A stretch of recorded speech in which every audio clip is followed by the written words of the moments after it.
দোষটা কি করেছিলেন, কি ছিল তার অপরাধ, কি ছিল তার সেই একমাত্র ক্রাইম যে আপনার জড়িত থাকা আমাদের বাবাকে বাবা হারা করে দিল। কিন্তু বাংলাদেশের মানুষ শুনছে, আর বাংলাদেশের এই প্রশ্নের উত্তর চাই। হ্যাঁ, আমি একটা ছেলে, কিন্তু ওই ছেলে তার বাবাকে হারিয়েছে। কিন্তু একটা মানুষের জীবনের মূল্য কি এত কম? একটি পরিবারকে ভেঙে দেওয়ার চেষ্টা কি শুধু কাগজের একটা সরকারি পত্র নিয়ে? তাই আজ আমি বাংলাদেশের সাধারণ মানুষের পক্ষ থেকে, উদ্বিগ্ন জনগণের পক্ষ থেকে শহীদ পরিবারের চোখের জল নিয়েও দৃঢ় আওয়াজ তুলছি। আমি বাংলাদেশের মানুষকে বলতে চাই, আমাদের যুদ্ধ কোন কিছু লুকানোর জন্য নয়।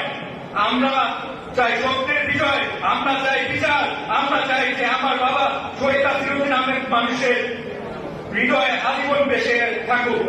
আর এই জন্য আমরা চোখে জল দিয়ে থাকলেও কিন্তু চুপ থাকবো না। বিচার পাই নাই, কিন্তু বিচারের দাবি ধরে রাখবো। বাংলাদেশের মানুষ, আমি জানি আপনারা আমাদের সাথে আছেন। আপনাদের শক্তি, আপনাদের সাহস, আপনাদের দোয়ার উপর ভরসা করে আমি আজই দাবি তুলে ধরছি। আমি আমার বাবার হত্যার বিচার চাই।